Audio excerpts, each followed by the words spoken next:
The city once shined with silver towers and bright skies. Children once laughed in the streets. Merchants once filled the air with voices. But all of that was gone now. The girl walked through the ruins, her steps slow and weak. Her clothes were torn, her skin covered in ash. The war had taken everything from her family, her home, her world. Nothing remained. The sky above was dark with smoke. The ground below was broken and full of burned metal. She remembered the screams of her people when the humans came. She remembered the fire raining from the sky. She remembered how the walls of her home fell. And she remembered how her parents pushed her into the cellar, telling her to stay hidden. When she climbed out again, there was silence. Only silence and death. Days passed, maybe weeks. She no longer knew. She searched the ruins for food, eating whatever she could find. But every day it became harder. The soldiers from her own people passed her by. They looked at her with cold eyes. Some called her useless. Some called her a burden. None offered a hand. She was truly alone. Her body grew thin, her lips dry. At night she slept under broken walls. At day she walked with her head low. Fear lived in her chest. The humans were still out there. She had been told all her life that humans were monsters, that they destroyed for pleasure, that they would never spare an enemy. So when she saw their ships in the sky, she hid. When she heard their voices, she ran, but hiding could not save her forever. One evening, as the cold wind blew through the ruins, she heard footsteps, slow, heavy footsteps on stone. Her heart jumped. She pressed herself against a broken wall, her breath short. The sound grew closer, closer. She dared to peek through a crack. A human soldier was walking there. His armor was scratched and dirty, his face hidden under a helmet. He carried a rifle on his back.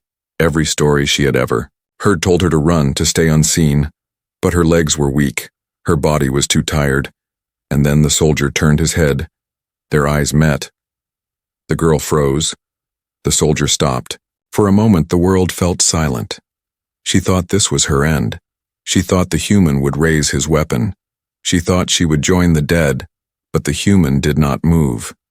He looked at her, and then slowly reached into his pack. Her body shook as he pulled something out. It was not a gun. It was a bottle of water. He placed it on a broken stone and stepped back. His voice came out low, almost gentle. "Drink," he said. Then he turned to leave. The girl stared at the bottle. Her throat burned. Her hands shook. Was it poison? Was it a trap? Her people had told her humans were cruel, that they would play games with enemies. But her body could not fight thirst. She crawled forward. She touched the bottle, and for the first time in days she drank. The water tasted real, cold and pure. Tears rolled down her dirty face.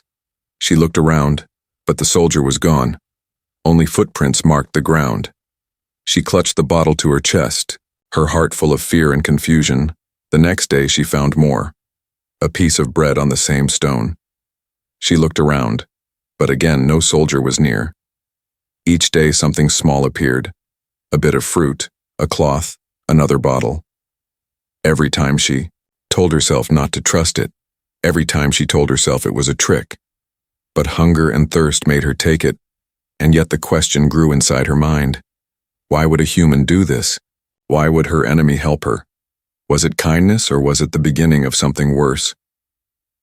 One night, as the wind howled through the ruins, she held the empty bottle close. She thought of her family, her lost world. She thought of the soldiers' silent eyes. Her chest hurt with fear, with doubt, but also with something she had not felt in so long. A small, fragile hope. Still, she could not forget the truth. The mark on his armor was the same mark she had seen on the ships. The same mark, painted on the weapons that destroyed her home. The same mark she had sworn to hate forever. And yet that mark now belonged to the only being keeping her alive.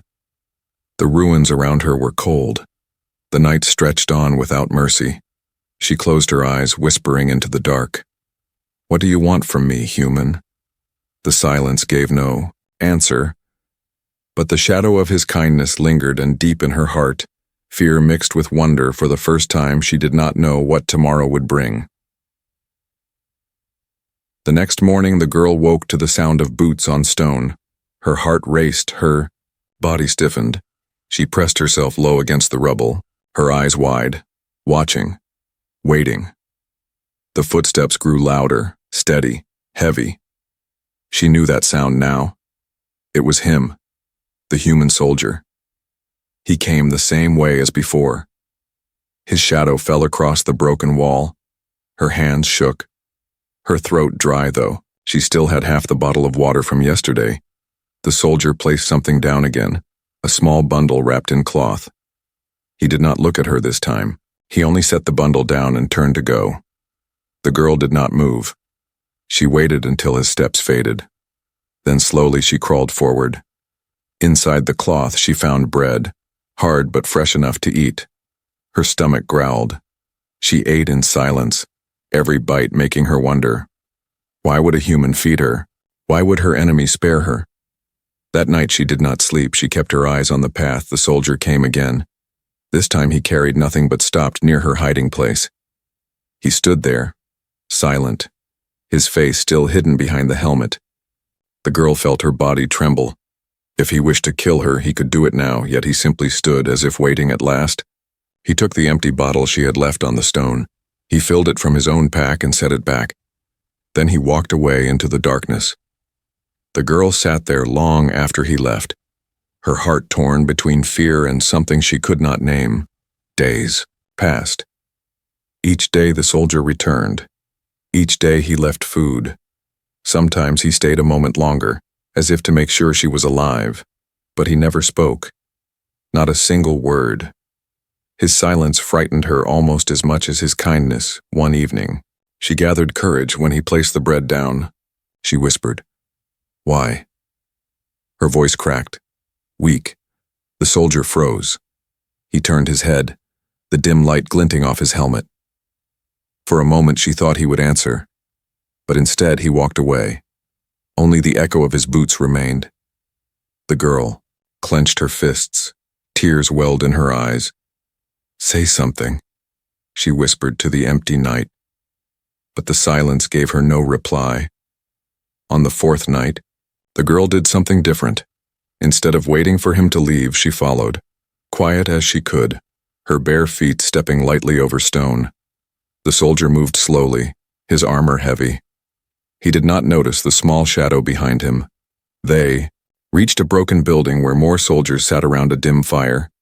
Humans, all in the same armor. They laughed, their voices rough and cruel. The girl hid behind a wall and watched. The soldier she followed placed his helmet down.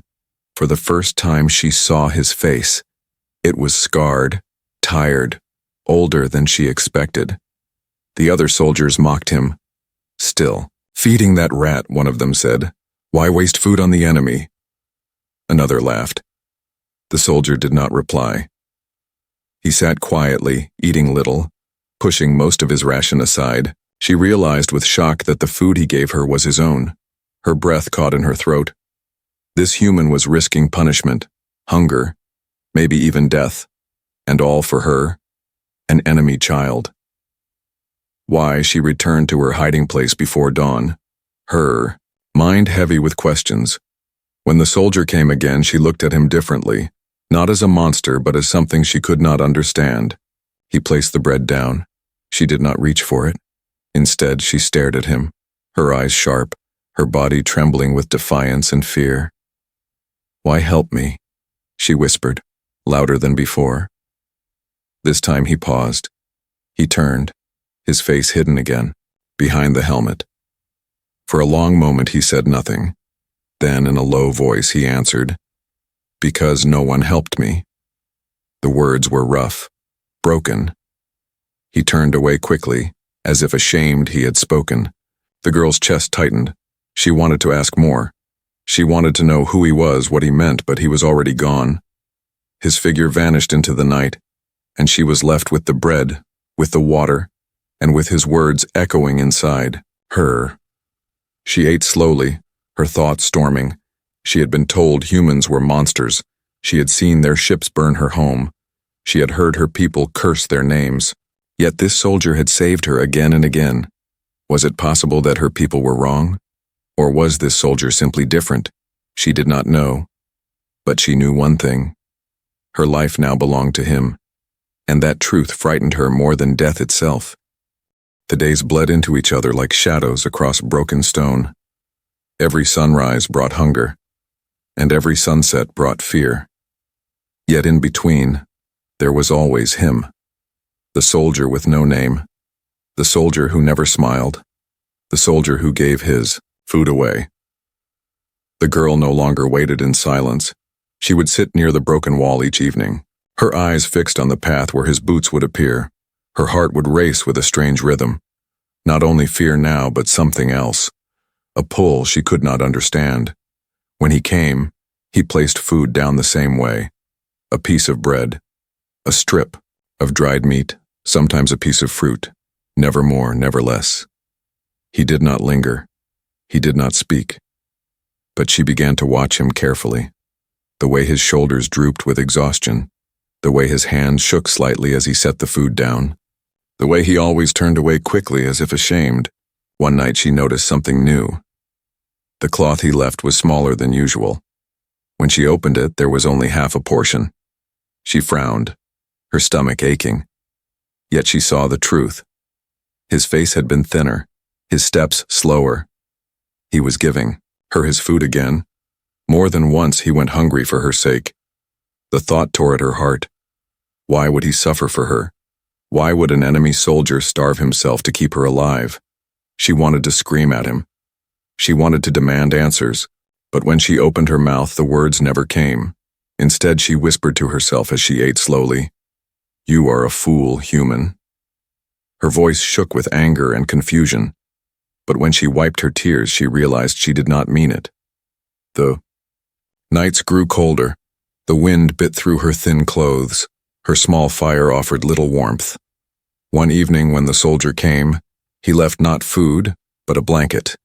It was rough and heavy, smelling of smoke and iron, but when she wrapped it around herself, warmth spread through her shivering body.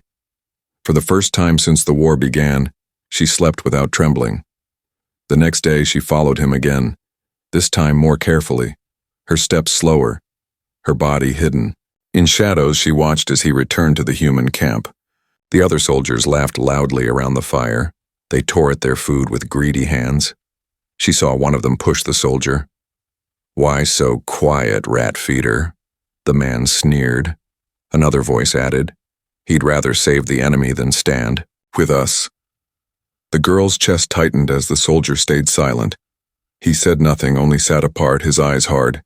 He ate almost nothing, saving his share for her. When she slipped back into the ruins, tears blurred her vision. This man, her enemy, was hated even by his own kind. And yet, he still chose to keep her alive. The thought twisted her heart like a knife. That night, when he came, she did not touch the food. She stared at him instead, her voice unsteady. "Why suffer for me?" she asked. He paused, his hand resting on his helmet. The silence stretched. Finally he whispered, "Because I know your pain." His voice was like gravel, rough but honest. Then he turned and walked away. She wanted to stop him, to ask more, but her tongue was heavy. Her chest tight. As the days passed, she began to feel something unfamiliar. It was not just survival now. It was trust. Fragile, but growing. She no longer feared him as much. Instead, she found herself waiting for his shadow. She began to save small pieces of food he gave her, and one night when he arrived, she pushed them back toward him. "Eat," she whispered. For the first time he hesitated, his helmet tilted as if studying her, but then he pushed the food back gently. "You need it more," he said. It was only 3 words, but they carved themselves into her heart. The bond between them grew in silence. A bond of shared hunger, shared cold, shared loneliness. Neither called it friendship, neither dared to speak too much. But it was there, strong and undeniable. Still, the world was cruel. One night as she lay under the blanket, she heard voices in the distance, human voices, harsh and angry. "His commander knows," one soldier said. They will deal with him soon. Another laughed. Her blood froze. They were talking about him, the soldier who fed her, the soldier who risked everything for her only lifeline in a world of ash. The next evening when he came, his steps were heavier than before. There was no food this time, no water. He only stood in the shadows, his voice low. They will not let me help you much longer, he said. The girl's heart pounded in her chest. What will happen? She asked, her voice breaking.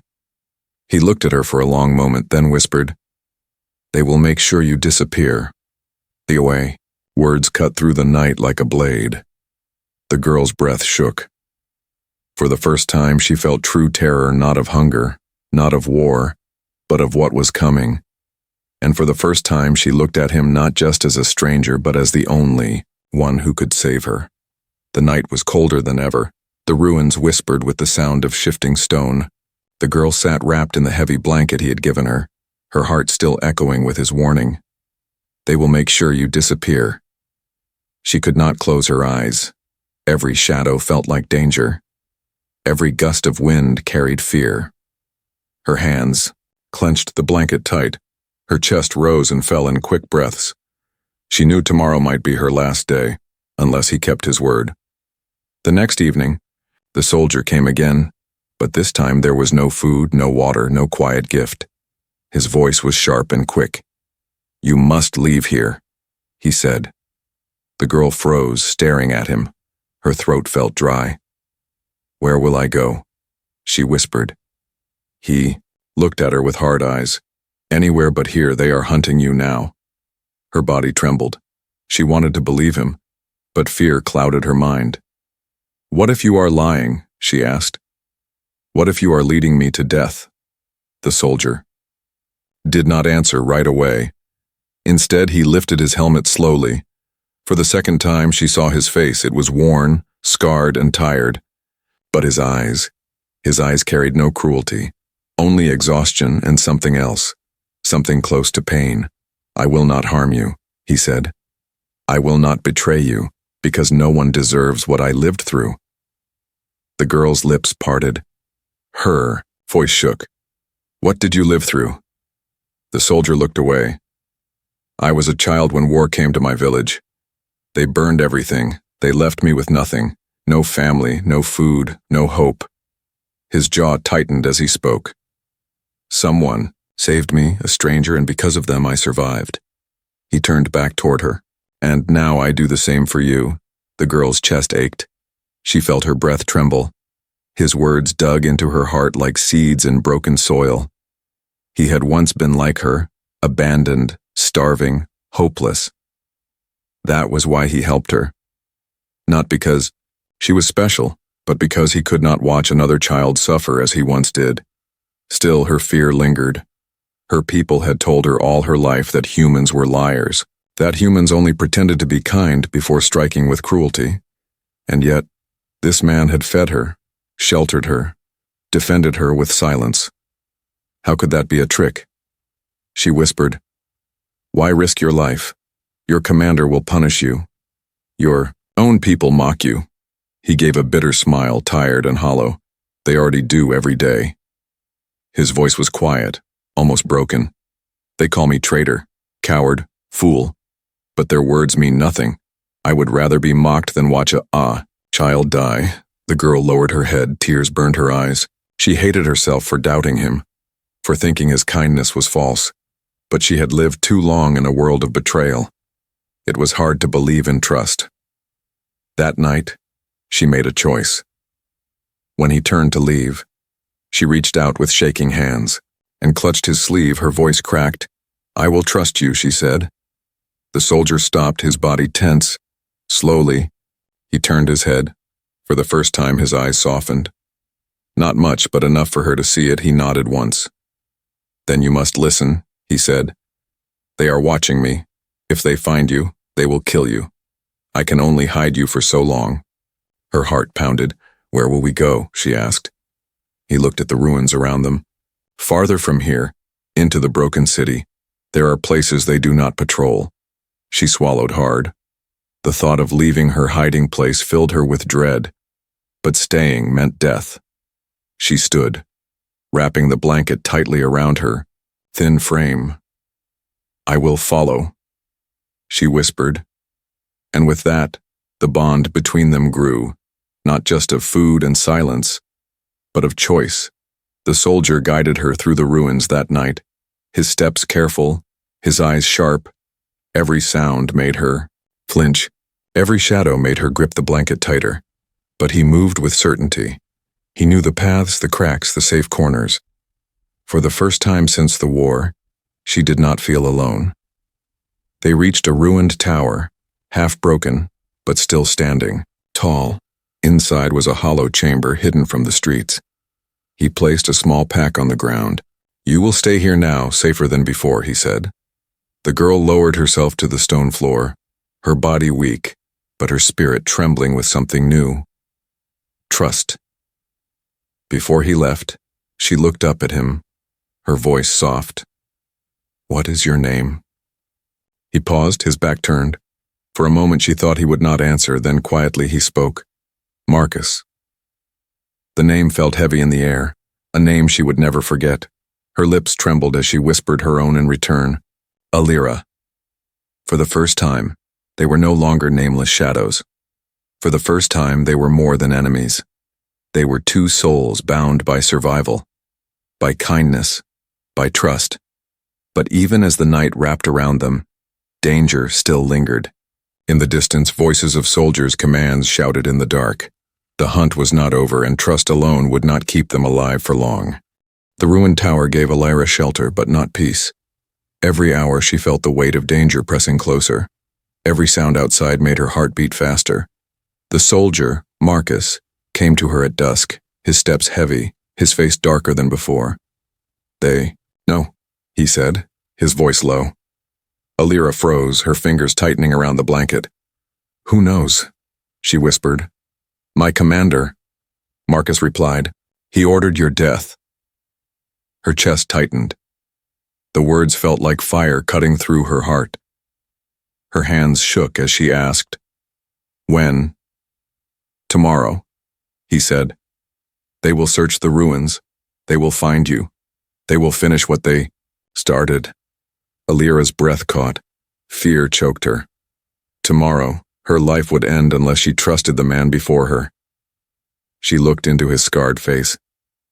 "Then what do we do?" she asked. Marcus stepped closer, his jaw tight. "We run." The word felt like thunder in the air. Alira's eyes widened. "Run where? There is nowhere safe." "Safer than here," he answered. "But we must leave tonight." Alira's legs trembled as she stood, her body weak, but her spirit desperate. Marcus gave her a small pack, water, bread, and nothing more. "It is all I could take without notice," he said. She clutched it to her chest. It felt heavier than it should. Perhaps because she knew what it cost him, the night swallowed them as they left the tower.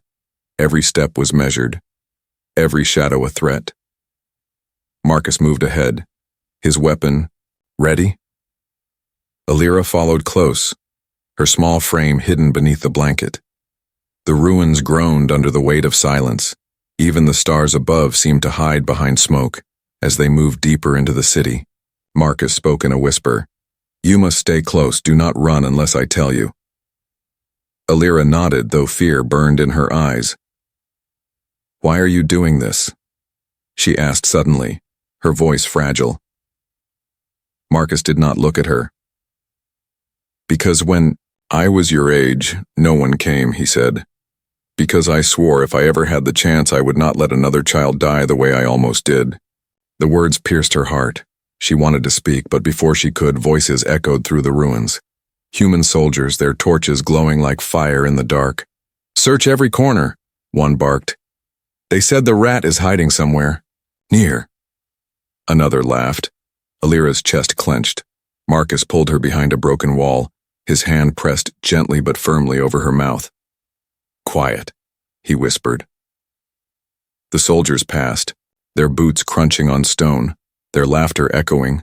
Alira's tears burned her cheeks as she stayed silent. Only when the voices faded did Marcus release her.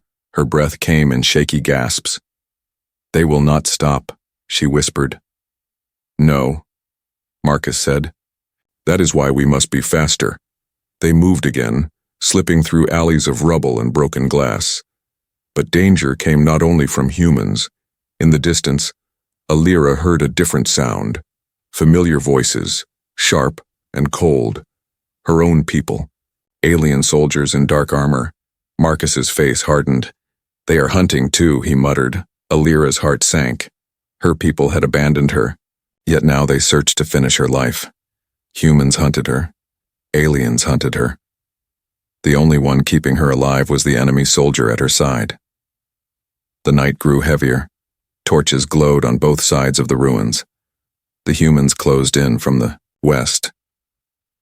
The aliens from the east. Marcus led her into a shattered building, its roof half gone. We must wait, he whispered. Alira shook her head. They will find us. Marcus looked at her, his scarred face lit faintly by moonlight. Then we fight, or we run again, but I will not let them take you. Her chest ached at his words.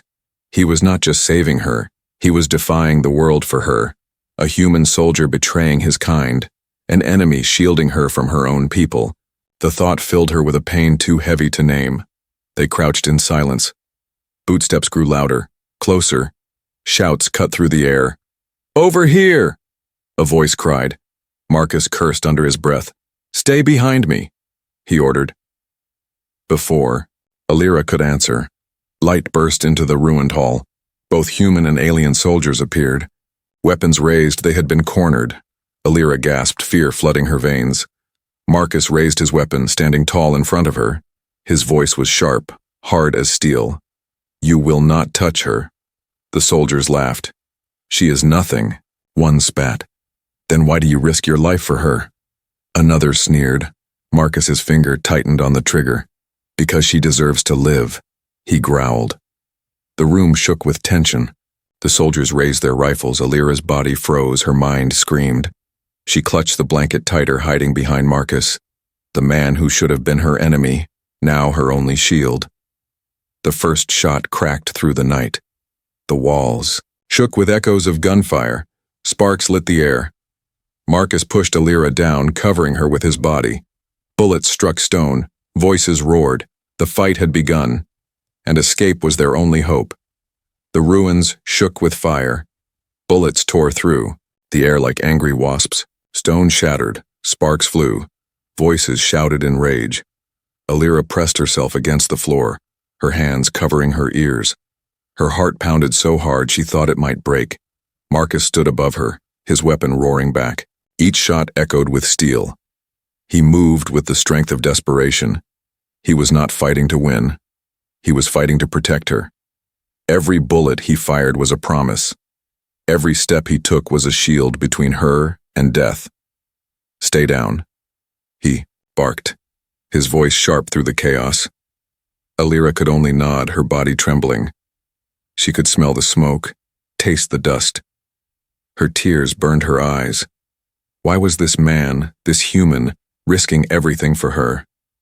The soldiers closed in. Human and alien alike, two armies who hated each other, but both united in their hatred of her. Their weapons turned toward the small figure curled on the ground, toward the child no one wanted except Marcus. A shot rang out, louder, closer. Marcus grunted, his body jolting.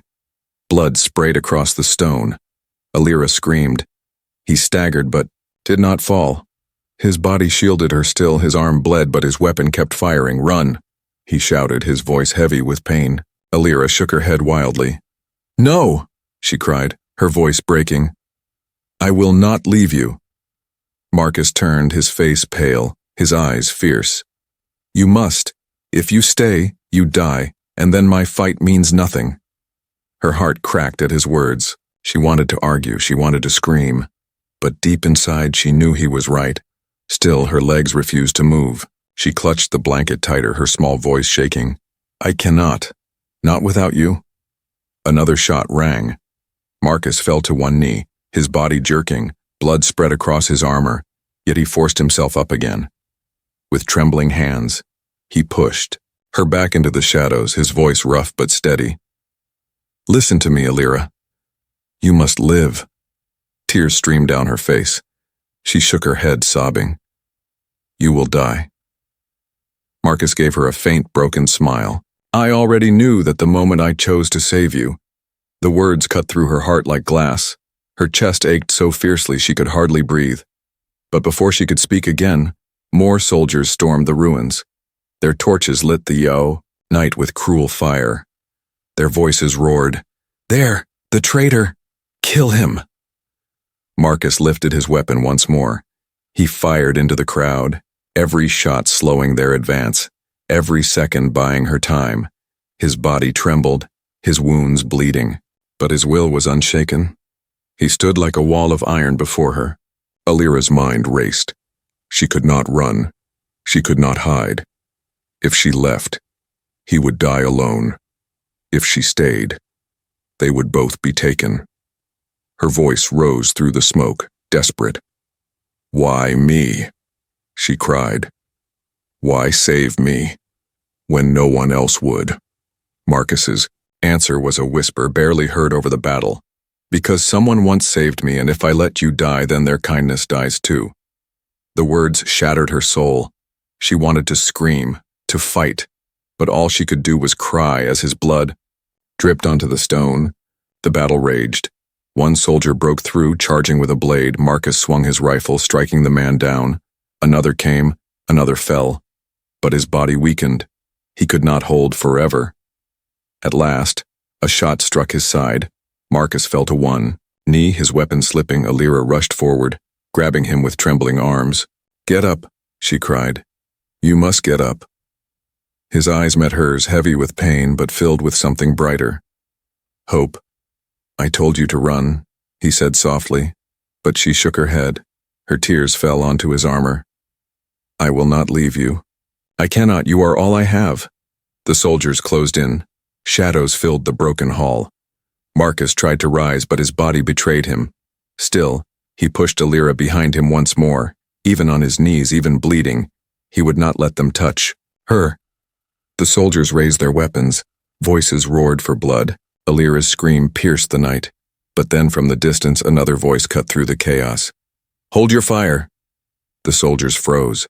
The order was sharp, commanding, a higher voice, one that demanded obedience. Alira turned, her eyes wide. Through the smoke and fire, another figure approached. A human officer, his armor polished, his eyes sharp. Behind him came more soldiers, their weapons lowered. The battle halted in an instant. The officer looked at Marcus, bloodied and broken. Then his eyes fell on Alira, trembling and clutching his sleeve. The air was heavy with silence. Alira's tears fell like rain as she whispered, "Please, do not take him from me." Marcus's body shook with pain, but he lifted his head, his voice rough but strong. "She is not the enemy. She is just a child." The officer's gaze lingered, unreadable. The night held its breath. Alira's heart beat so loudly she thought the ruins could hear it. In that moment, their fate hung by a single thread. The ruins were silent after the order. Every soldier froze, their weapons lowered but not forgotten. Smoke drifted through the broken walls. The firelight painted the scene in red and gold. Alira clung to Marcus's arm, her small hands shaking, her face wet with tears. She did not understand why the officer had stopped the attack, but she knew the moment was fragile. One wrong word, one wrong breath, and death would return. The officer stepped forward slowly, his boots echoing against the stone, his eyes sharp, his face unreadable. He studied Marcus first, the traitor, soldier bleeding on the ground. Then he turned his gaze to Alira, a thin child wrapped in a blanket, her eyes filled with fear. "Explain," the officer said at last, his voice calm but firm. Marcus coughed, blood staining his lips. His voice came rough and low. "She is not a threat. She is only a child, abandoned, starving, forgotten by all." The officer narrowed his eyes. "Then why risk everything for her?" he asked. Marcus lifted his head with effort. "Because she deserves to live." His words cut through the silence like a blade. The soldiers around them shifted uneasily. Some muttered, some scoffed, but none dared speak too loud. Alira's heart pounded. She looked at Marcus's pale face and then at the officer. Her voice cracked as she whispered, "Please, he saved me. Do not take him away." The officer's eyes flicked to her. Something shifted in his expression. Not pity, not anger, but something she could not name. The night held its breath. At last, the officer spoke again. "This war has made enemies of us all," he said. "But even enemies bleed the same, suffer the same, starve the same." He looked at Marcus. "Your disobedience cannot be ignored, but your courage cannot be denied either." Marcus's body sagged. The strength he had clung to now fading. He whispered softly, "Then spare her, that is all I ask." The officer was silent for a long moment. Then he turned to his men. "Lower your weapons," he ordered. "She lives."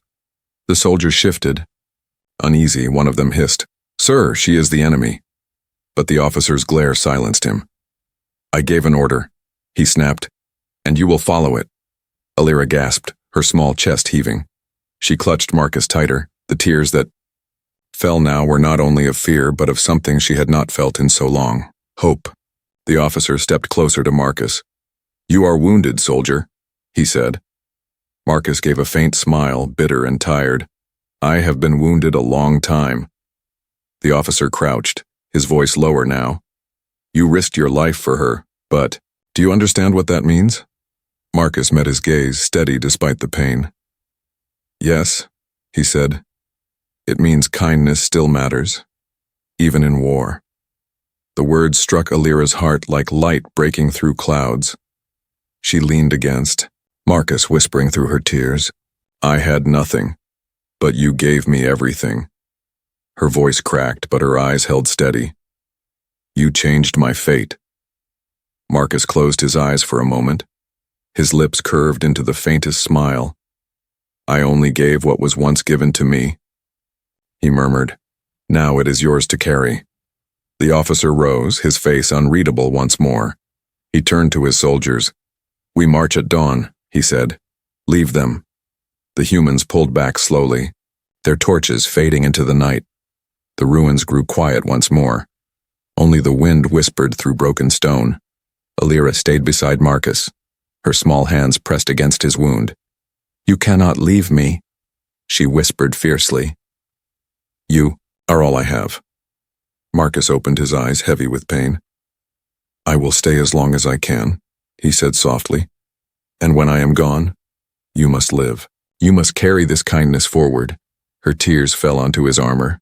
She shook her head, refusing to let him go. But deep inside she understood.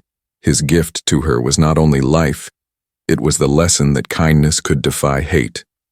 That compassion could survive even in the darkest war. The stars slowly returned above the ruins. The smoke cleared. Alira leaned against Marcus's side. Her small voice whispered into the silence. "You were my enemy, but you became my protector.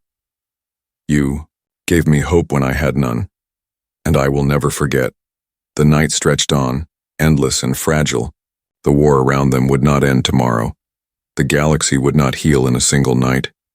But in that ruined city, under those scarred skies, a truth had been born, a truth carried by a broken soldier and a lost child, that even in war, humanity could shine brighter than fire, and so though she had been left with nothing, a single act of kindness changed her fate forever, and the galaxy, though it did not yet know, would one day remember this story